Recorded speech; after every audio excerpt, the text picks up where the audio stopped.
दोस्तों, आपने एक विद्वान की कहावत सुनी होगी। उसका कहना है कि भारत का जो कानून है वो मकड़ी के जाले की तरह है, जिसमें छोटे मोटे कीड़े फंसते हैं, लेकिन बड़े जानवर होते हैं उसे भेद करके पार कर जाते हैं और उनका कोई कुछ नहीं कर पाता है।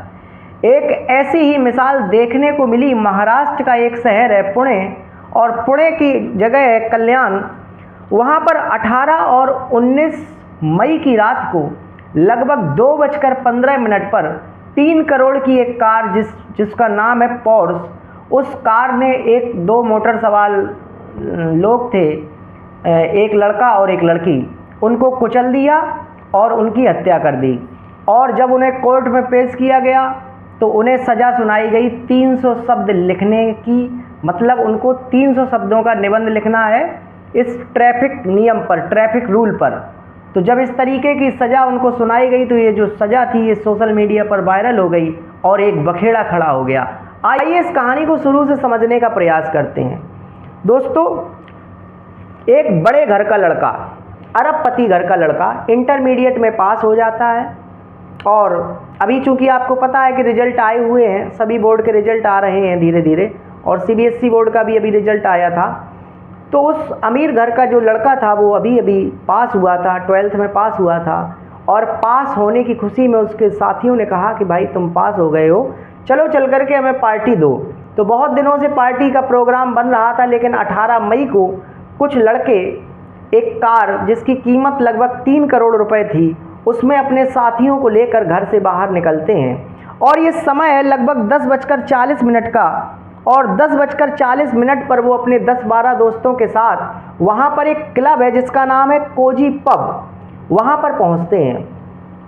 दोस्तों, वहाँ पर 40 मिनट रहने के बाद वो वहाँ खाना खाते हैं, शराब पीते हैं। इसके बाद वहाँ का जो स्टाफ है वो उन्हें जाने के लिए कहता है कि अब आप जाइए, अब इससे ज़्यादा हम आपको शराब नहीं दे सकते हैं। तो वहाँ से वो लोग निकलते हैं, और जब बिल पे करने की बारी आती है तो वहाँ का जो बिल बना था वो लगभग 50,000 रुपये के आसपास बना, जिसको एक बालक जिसकी उम्र 17 साल 8 महीने है, और वो SK अग्रवाल जो कि एक बिल्डर हैं, जो कि एक बहुत बड़े बिल्डर हैं, और उनका जो कारोबार है लगभग 600 करोड़ रुपए का है, उनका जो पोता है वो उस 50,000 रुपये के बिल का भुगतान करता है। और इसके बाद वो वहाँ से निकलते हैं।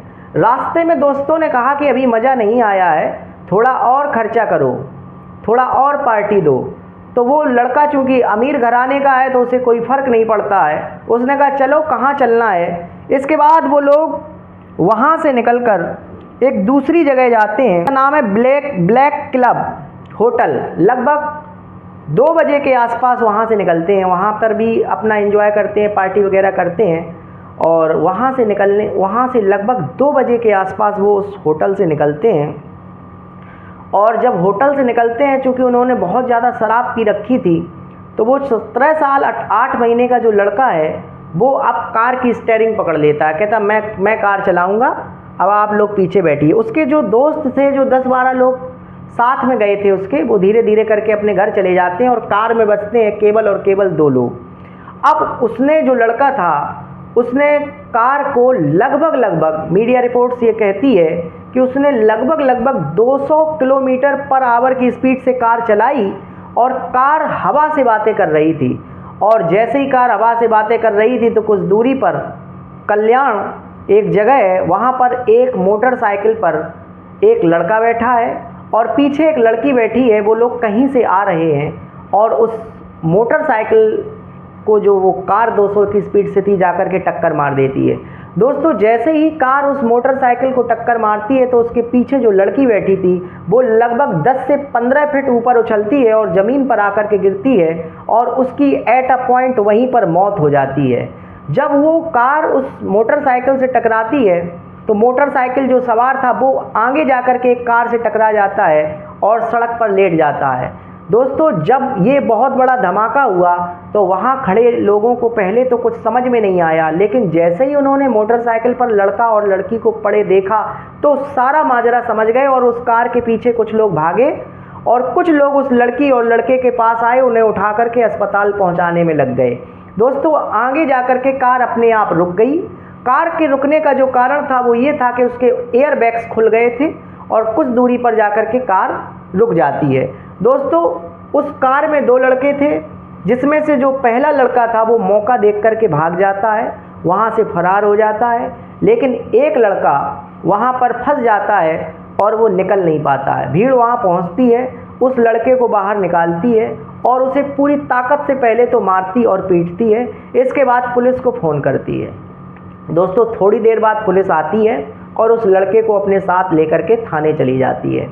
इसके बाद दोस्तों वो पुलिस उस लड़के से पूछताछ करती है, तो वो लड़का अपना परिचय देता है और ये बताता है कि मैं SK अग्रवाल का पोता हूँ और मेरे पिता का नाम BK अग्रवाल है।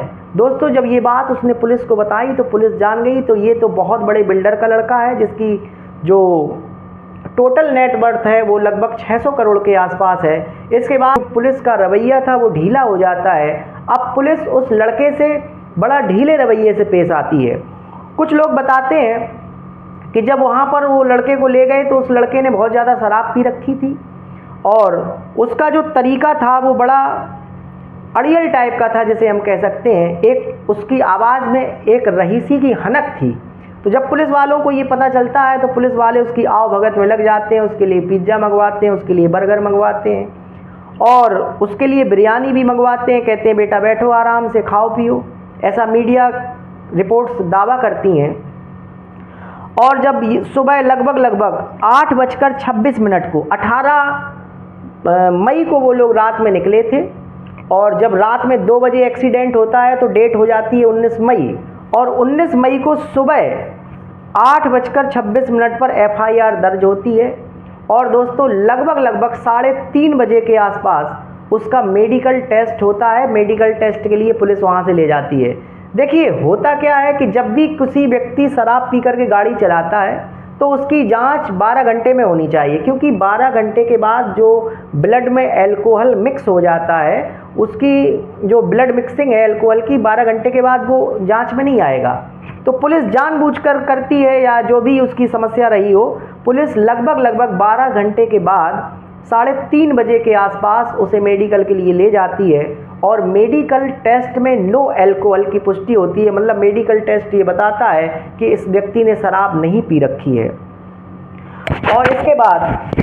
और दोस्तों इसके बाद लगभग 15 घंटे के बाद उसे, चूँकि लड़का 17 साल 8 महीने का था, तो जब कोई व्यक्ति 18 साल से कम उम्र का होता है तो उसका जो मुकदमा होता है वो किशोर न्याय बोर्ड में चलता है।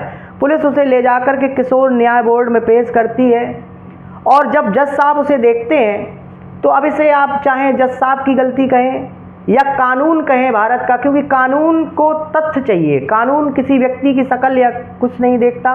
पुलिस वालों ने बड़े नॉर्मल तरीके से उसे पेश किया कि साहब एक एक्सीडेंट हो गया और इस लड़के से गाड़ी जो है चढ़ गई है और ये इसकी मेडिकल रिपोर्ट है। और तो जज साहब जब देखते हैं उस चीज़ को तो कहते हैं कि ठीक है, एक काम करो कि इस लड़के को थोड़ी देर के लिए 15 दिन के लिए ट्रैफिक पुलिस के पास छोड़ दो, ये कानून वहाँ का समझे और इससे 300 शब्दों पर निबंध लिखवाओ, रोड सेफ्टी पर इससे 300 शब्दों का निबंध लिखवाओ और इसके बाद इसको घर जाने दो। दोस्तों जब ये फैसला आता है तो ये फैसला आग की तरह सोशल मीडिया पर फैल जाता है और जब सोशल मीडिया पर आग की तरह ये मामला फैल जाता है तो लोगों का भारी विरोध, लोगों की प्रतिक्रिया उस पर आती है और जो कांग्रेस के नेता हैं राहुल गांधी, वो मोदी सरकार को घेरने में लग जाते हैं। मोदी सरकार से सवाल पूछने लगते हैं कि क्या कोई ट्रक ड्राइवर अगर इस तरह का क्राइम करेगा तो क्या आप उससे निबंध लिखवा करके छुड़वा देंगे? क्या आपके जो कानून है केवल और केवल गरीबों के लिए है? क्या अमीरों के लिए कोई कानून ही नहीं है? दोस्तों जब इस तरीके से सवाल उठाए जाते हैं तो वहाँ महाराष्ट्र सरकार दबाव में आती है और महाराष्ट्र सरकार के दबाव में आने के बाद फिर जो है कार्रवाई आगे होती है। लेकिन जब ये खबर मीडिया पर पहुंची तो लोग ये जानने को उत्सुक थे कि आखिर जिन लोगों का एक्सीडेंट हुआ है वो लोग आखिर हैं कौन?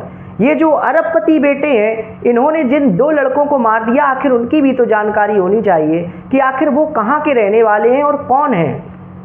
तो दोस्तों मीडिया कर्मी उनके घर पहुंचते हैं और पता लगाते हैं कि वो मध्य प्रदेश के जबलपुर के रहने वाले हैं और जो लड़की पीछे बैठी थी उसका नाम है अश्विनी कोस्टा और वो इंजीनियर है।